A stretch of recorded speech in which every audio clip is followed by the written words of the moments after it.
I was abandoned by my parents on my 16th birthday, just months before starting college. They made it clear they wanted me out so they could pursue their own ambitions without the burden of supporting me. Fast forward a decade, I'm now 26 and a father celebrating my son's 3rd birthday. The guest list was a mix of my son's friends from daycare, their parents, and some of my co-workers. Unexpectedly, my estranged parents, who had cut all ties with me, reached out wanting to reconcile. I warily invited them to the party. Our relationship had always been strained. I felt neglected throughout my childhood. Their focus was never on nurturing me, but rather on their personal goals. After they threw me out, I was forced to fend for myself, juggling jobs to afford living expenses, and eventually giving up my dream of a car to manage more immediate needs. During the birthday party, my parents showed a sudden interest in making amends. However, their true intentions surfaced quickly. They asked me for money. I was taken aback, but refused their request. In retaliation, they absurdly accused me of stealing $100,000 from them and attempted to sue me, a claim that had no basis in reality. This legal threat came after years of no support or contact, making their actions feel even more manipulative and unjust. It was a painful reminder of why I had distanced myself from them in the first place. Despite this, I've worked hard to build a stable and loving home for my son, far removed from the instability of my own upbringing. Growing up, my friends were great, but they had their own lives to lead, and naturally, they didn't have space for me to move in with them. Luckily, a distant relative, Uncle William, who was actually my mother's cousin, came to my rescue. He replied to my desperate email with an invitation to stay with him in Utah, on the condition that I help around the house and potentially work at his diner. Eager for a fresh start, I packed my bags without informing my parents or even bidding them farewell, as they seemed indifferent to my departure. Uncle William was a unique character, a bit eccentric but kind-hearted, and he had inherited a decent sum of money from his grandparents, allowing him to live comfortably without a direct family of his own. He ran a popular local diner and offered me a job there as a KFC cashier. In exchange for my hard work and commitment, he generously agreed to cover my college tuition. Working diligently at the diner, I proved my seriousness and gratitude. After graduating and moving on from Uncle William's home, I tried to repay him, but he insisted that he would call in the debt when I became a bigger success. Sadly, he passed away from a stroke a few years later, before he could see the full extent of his investment in me. I am forever grateful for his support, especially since he stepped in as a father figure at my wedding, a moment neither of my parents shared with me. As a child and even as an adult, Uncle William had a strained relationship with his own family, including my mother. Thus, my parents remained unaware of where I had been and who had financed my education. It wasn't until recently that they reached out through social media, having been informed by a cousin who traced me after hearing about my marriage and child. They expressed a desire to reconcile and meet my family, claiming regret over past actions. Their approach seemed lukewarm and I hesitated to respond. However, they quickly followed up, emphasizing their genuine intention to reconnect. Reflecting on everything, this unexpected outreach from my parents left me contemplating the ties of family and the paths we choose, or those chosen for us, shaping our lives in unforeseen ways. My grandparents were still around, eager to meet their great-grandson, yet it was clear they were playing on my emotions to make it happen. Despite this, I agreed to their visit, timing it with my son's birthday. I had no particular plans, but after discussing it with my wife, who's been with me through thick and thin for over 5 years, she was supportive as long as I felt comfortable. She understood my troubled past with my parents, who had ejected me from their life a decade ago. My wife had lost her parents early and was raised by her grandparents, who had both passed away recently. I sensed she yearned for some family connection at our son's party, though she never pressed it on me. Considering this, I decided to invite my parents for her sake. On the day, my parents arrived an hour before the other guests, giving us some private time. The encounter was strained, filled with awkward attempts at small talk. After introducing them to my wife and son, they remained polite and courteous initially. But the atmosphere shifted when my wife stepped into the kitchen to prepare tea for my dad. That's when my mother seized the moment to reveal their true intent. They weren't just here to reconcile, but were in dire need of financial help. They confessed to squandering much of their savings on travels, and now found themselves struggling to manage their bills. They knew my wife and I were in stable financial positions, she as a mortgage broker and I in branch manager. The sincerity of their earlier apologies faded, making it clear their visit was primarily a maneuver to solicit financial help. This revelation soured the mood, reducing their heartfelt apologies to mere strategic moves to secure financial aid. They had even leveraged their visit and the pretext of seeing their grandson to coax me into a softer stance. While their tactics were largely ineffective on me, they certainly left a bitter taste, overshadowing what could have been a genuine attempt at mending our fractured relationship. My wife, unfamiliar with the depth of my parents' past misdeeds, had initially been swept up by their show of remorse. Her own longing for familial connections made her particularly receptive to reconciling. Unfortunately, my reluctance to host them only grew as the visit unfolded, culminating in regret. I held back my true feelings initially, especially when she entered, smiling with refreshments, radiating happiness that I didn't want to dampen. As my parents subtly prodded me for a financial bailout under the guise of familial bonding, I deflected their inquiries, especially as party guests began arriving. My wife continued engaging with them, finding common ground easily, which contrasted sharply with my growing desire for their swift departure. The party's atmosphere lightened with the arrival of more guests, allowing me to immerse myself in hosting duties and the joyous task of celebrating my son's birthday. The cake cutting was a hit, and for a moment the tension ebbed. However, as the party wound down, my parents cornered me again for an answer about the money.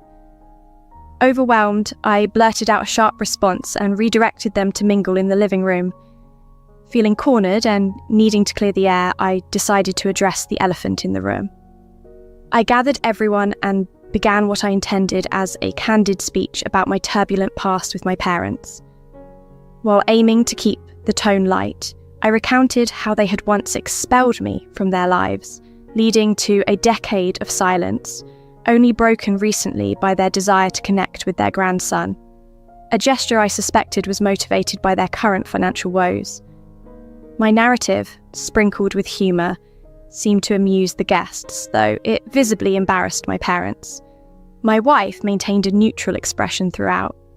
I wrapped up the speech, half joking about my gratitude that their reunion attempt wasn't driven by financial greed, an attempt to lighten the mood that didn't entirely land as intended. As the evening concluded and guests departed, my parents left hurriedly, casting stern glances my way, though thankfully they spared me any confrontation. The real challenge came afterward, when it was just my wife and me. Before I could explain the full context of my parents' visit, she criticised the speech for overshadowing our son's birthday and unnecessarily shaming my parents publicly. She felt an apology was due, not just to my parents, but to our guests, for the discomfort caused. Her reaction stung, as it seemed my attempt to inject some honesty into the evening was now being viewed as a selfish spectacle. It was a tough pill to swallow, realising that what I felt was a necessary airing of long-held grievances was perceived as an inappropriate outburst that might have marred an otherwise joyful celebration. This misunderstanding underscored the complexities of handling personal and familial conflicts amidst social gatherings, leaving me to reflect on the balance between personal catharsis and public decorum. Reflecting on the contentious birthday party, I find myself torn between justified anger and familial expectations. It's clear to me that my son, being so young, wouldn't retain memories of the event, and most guests seemed amused by the humorous spin I gave my rather heavy story.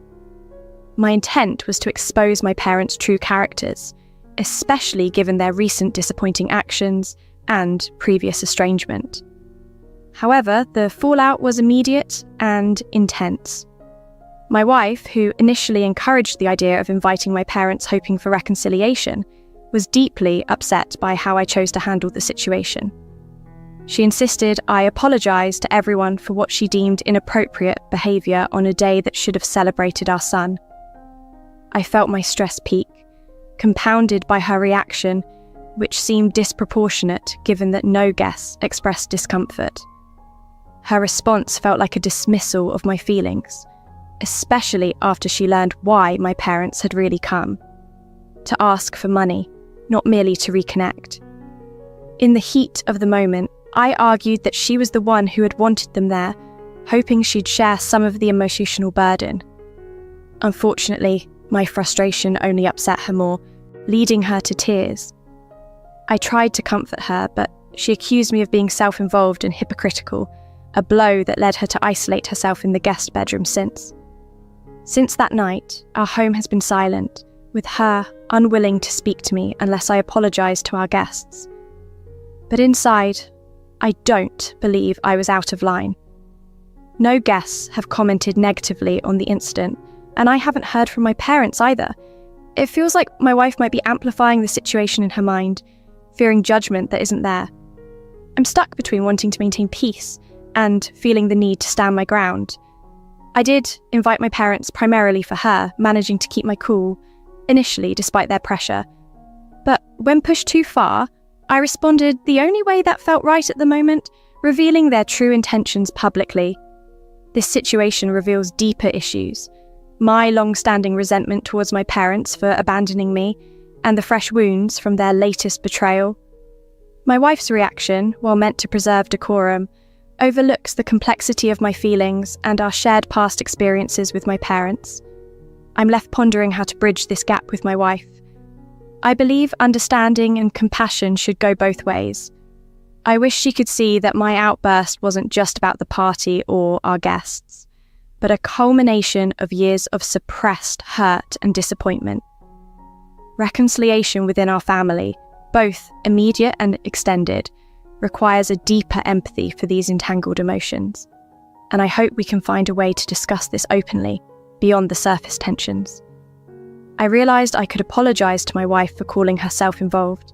That wasn't fair or right, and I regret that. Beyond that, though, I genuinely felt there wasn't much more for which I needed to apologise.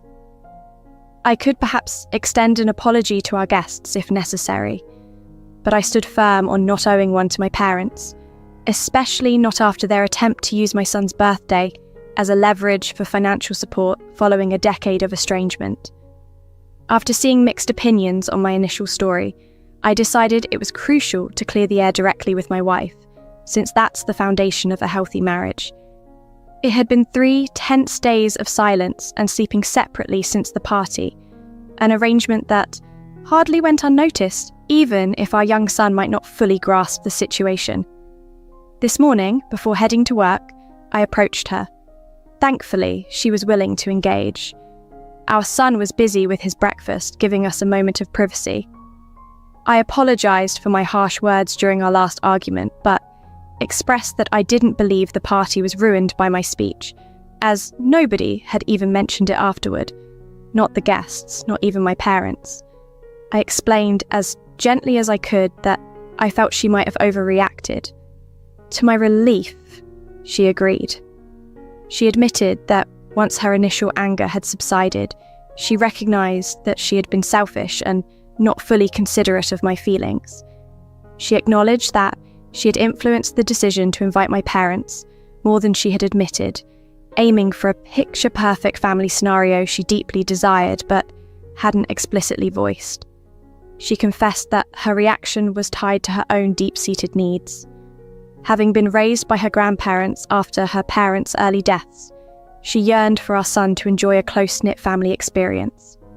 She wanted him to have the grandparental love and attention she cherished in her childhood, a vision disrupted by the reality of our strained familial relationships. She apologised for letting these personal hopes cloud her judgment of the situation, recognising the pressure it put on me. I, in turn, apologised for not being more open about my feelings from the start, acknowledging that better communication could have prevented the escalation. We agreed that therapy might be the best next step to navigate these complex emotional landscapes and ensure that our responses to each other and to family situations were healthy and constructive. This conversation was a breakthrough, a chance to understand each other's perspectives and emotions more deeply, paving the way for healing and stronger unity in our marriage. My wife and I have been attending individual therapy for a while, but given recent events and some other unrelated challenges, we've decided to start couples counselling as well. Thanks to everyone who commented with advice and support. But life threw another curveball my way courtesy of my parents. Out of the blue, they've slapped me with a lawsuit alleging that I stole $100,000 from them before I left home a decade ago. They claim to have finally tracked me down to get their money back. Needless to say, the accusations are baseless, and I pity the lawyer who's taken up their cause, must be desperate for the work. I'm not going to waste time on what I see as a ridiculous claim. I've already got my lawyer handling it. Following this development, my wife has retracted her earlier insistence that I apologise to my parents. She now sees more clearly the type of people they truly are. Previously, I might have handled their visit with more kindness, especially since it coincided with our son's birthday. Now, however, I see no need to hold back. I've decided to lay it all out online, detailing not just this ludicrous lawsuit, but also the past mistreatment I endured at their hands. I've gone ahead and shared every detail on my Facebook page. It's been about 29 minutes, and while I haven't received any direct responses yet, I'm bracing for the fallout. I mentioned how, despite family turning their backs on me in the past, they've recently been keen to rekindle ties now that I'm in a stable position, likely because it benefits them.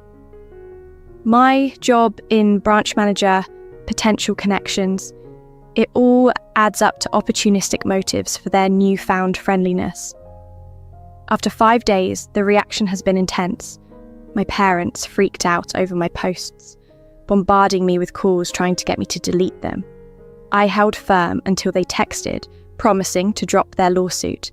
I made sure to get that in writing. Post that, they blocked me. But the real drama came from other relatives I had named, who spewed vitriol under my post, targeting not just me, but also my wife and son. Ironically, it was their children who reached out to apologise for their parents' harsh words, showing more decency and maturity. I've since taken down the post, but it was up long enough to make its mark. Those who turned their backs on me have faced the music and, in a strange twist of fate, seen the consequences of their actions.